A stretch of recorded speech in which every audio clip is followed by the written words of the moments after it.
Hai anak-anakku kelas 3. Kembali kita belajar bersama. Hari ini Bu Nike akan ajak kalian belajar dari tokoh Yohanes Pembaptis. Simak videonya dengan sepenuh hati ya anak-anak. Mari awali pembelajaran kita hari ini dengan berdoa. Nah, siapkan hati kita hanya kepada Tuhan. Dalam nama Bapa dan Putra dan Roh Kudus. Amin. Ya Tuhan, hari ini kami akan mempelajari kehidupan Yohanes Pembaptis. Bantulah kami agar mengetahui hal-hal yang telah dilakukannya untuk mempersiapkan kedatangan-Mu. Bukalah juga hati kami agar dapat merasakan imannya yang kuat dan juga kejujuran serta kerendahan hatinya, sehingga dipercaya oleh semua orang di sekitarnya. Amin. Dalam nama Bapa dan Putra dan Roh Kudus. Amin. Anak-anak kelas 3 yang Bu Nike kasihi, pernahkah kalian mengamati keadaan di kelasmu ketika bapak atau ibu guru terlihat hendak masuk kelas, padahal suasana kelas sedang ramai atau berantakan? Biasanya salah seorang siswa segera memberitahu teman-temannya, "Awas, Bu Guru atau Pak Guru mau datang." Atau pernahkah kalian mendengar cerita tentang Yohanes Pembaptis ketika Tuhan Yesus hendak memulai karyanya?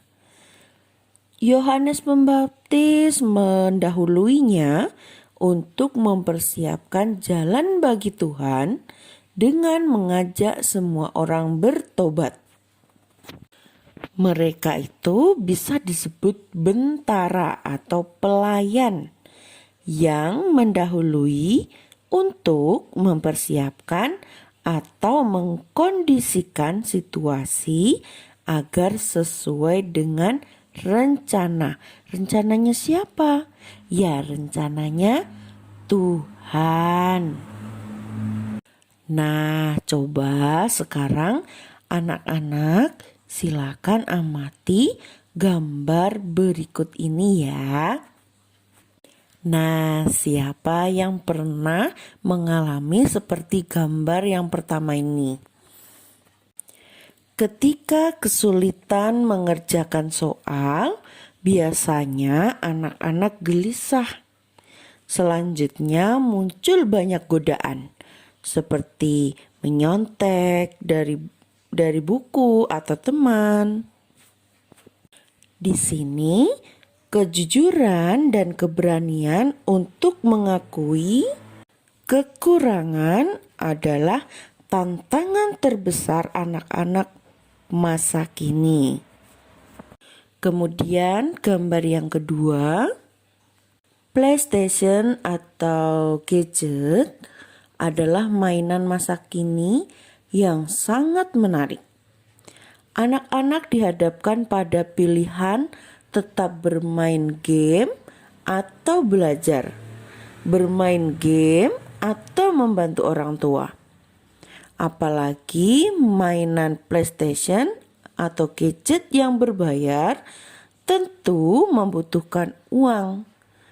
Nilai kesederhanaan dan kemauan untuk memilih yang lebih baik dan lebih benar adalah tantangan lain yang perlu ditegaskan. Jadi, ketika melihat ada teman yang bersalah, maka kita harus menegur dan memberi nasihat. Seperti Yohanes, yaitu Yohanes memberi tanda pada orang-orang yang bertobat dengan membaptis mereka. Tuhan juga sebenarnya mengutus kita untuk menegur orang yang bersalah untuk bertobat. Nah, bertobat itu berarti berhenti melakukan kejahatan dan kembali ke jalan yang benar. Coba kita ingat lagi pelajaran kelas 2. Yohanes merupakan anak dari Elisabet dan Zakaria. Elisabet merupakan saudara dari Maria, ibu Yesus. Kemudian makanan Yohanes adalah madu hutan dan belalang, sedang pakaiannya dari kulit binatang. Nah, sekarang coba anak-anak simak kisah Yohanes dari Lukas bab 3 ayat 1 sampai 18.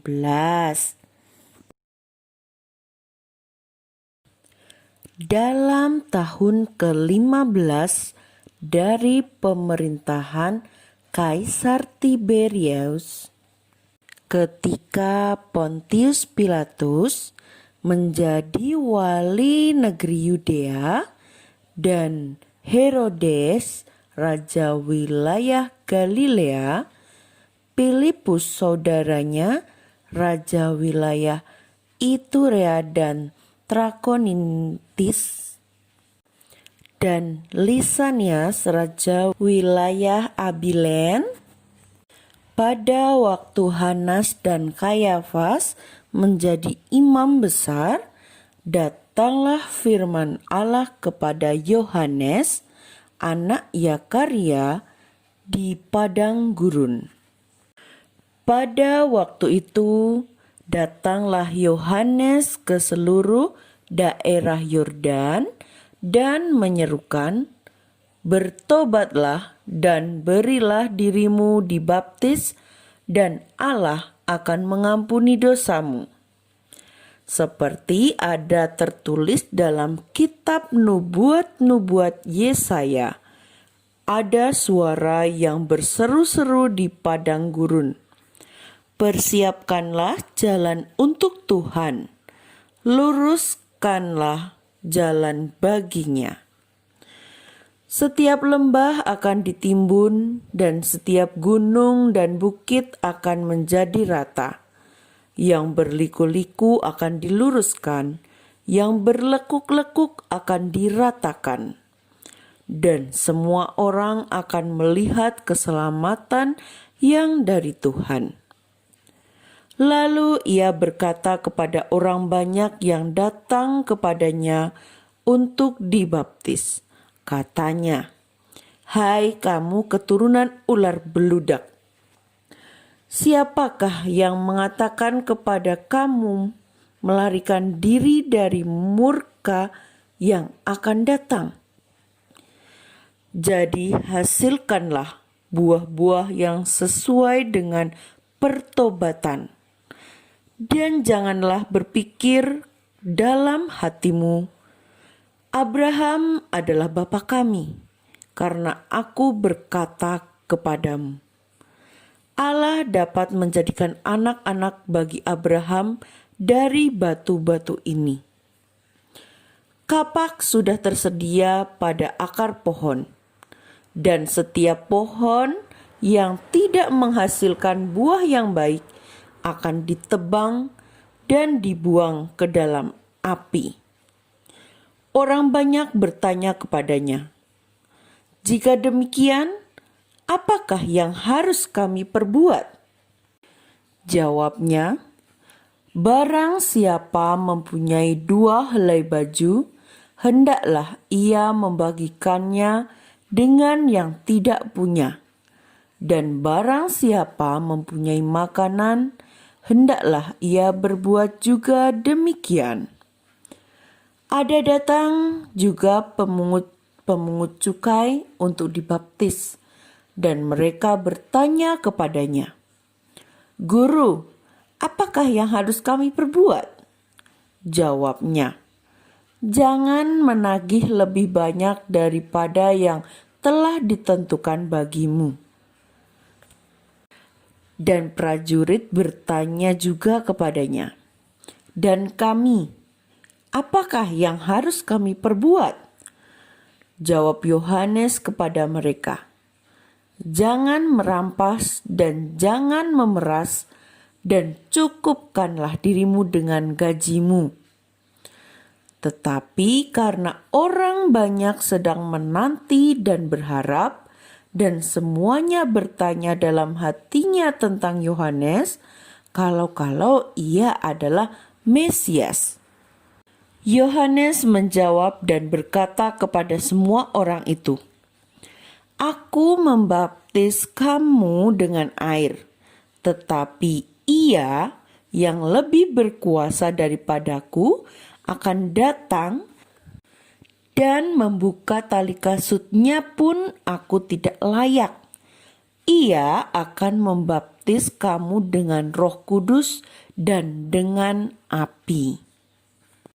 Alat penampi sudah di tangannya untuk membersihkan tempat pengirikannya dan untuk mengumpulkan gandumnya ke dalam lumbungnya.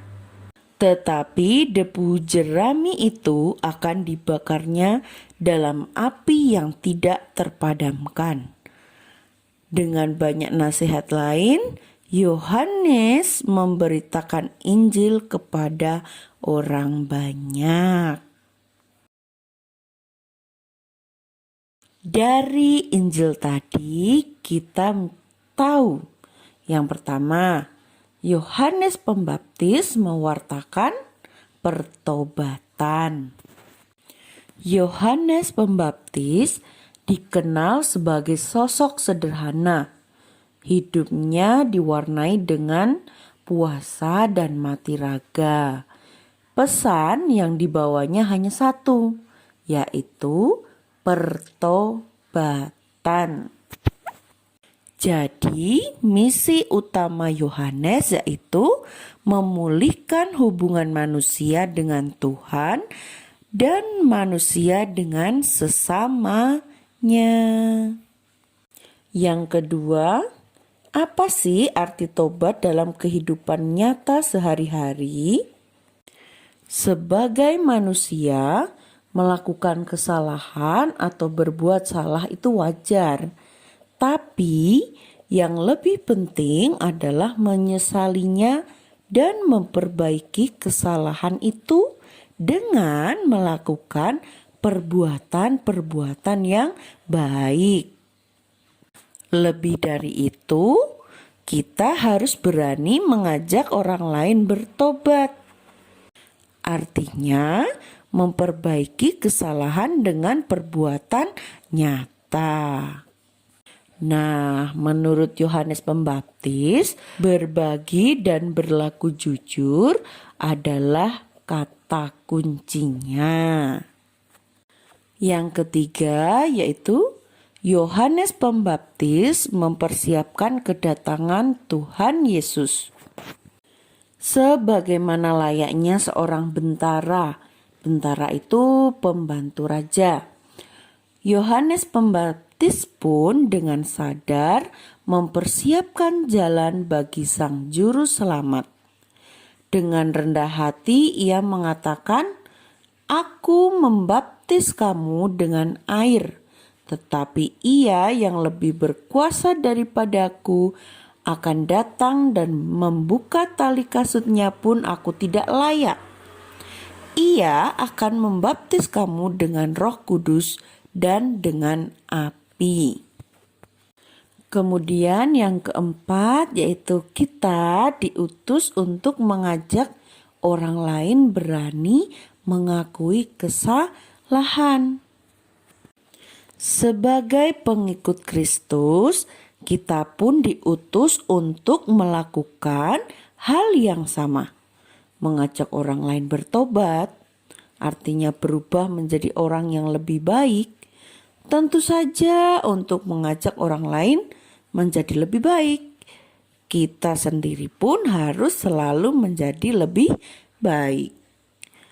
Berani mengakui kesalahan dan mengubah tutur kata serta perilaku adalah langkah pertama. Selanjutnya, dalam kerendahan hati kita pun diminta untuk berbagi, selalu jujur, dan bersahaja atau hidup sederhana. Seperti yang sudah dilakukan Yohanes Pembaptis, kita pun dituntut untuk melakukan hal yang sama, yaitu meninggalkan perbuatan-perbuatan kita yang buruk dan mulai berbuat baik. Lebih dari itu, kita diutus untuk menjadi seperti Yohanes Pembaptis. Misalnya dengan mengajak teman atau orang lain mengakui kesalahan dan mulai berbuat baik. Seperti halnya Yohanes Pembaptis dengan melakukan semua hal tersebut, kita sudah ikut mempersiapkan kedatangan Tuhan dalam kehidupan kita. Anak-anak yang terkasih, pembelajaran kita pada hari ini telah selesai.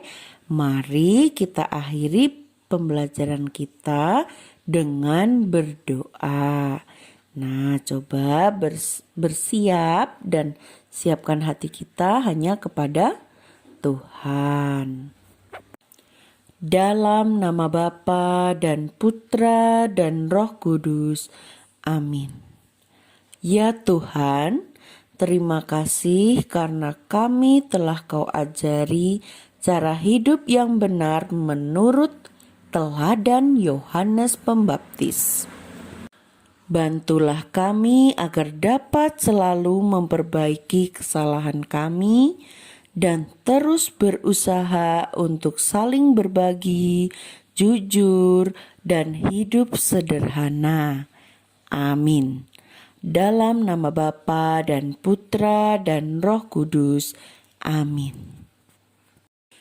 Terima kasih anak-anak sudah menyimak video pembelajaran ini sampai selesai. Tetap semangat, jaga kesehatan, dan selalu belajar lebih giat lagi.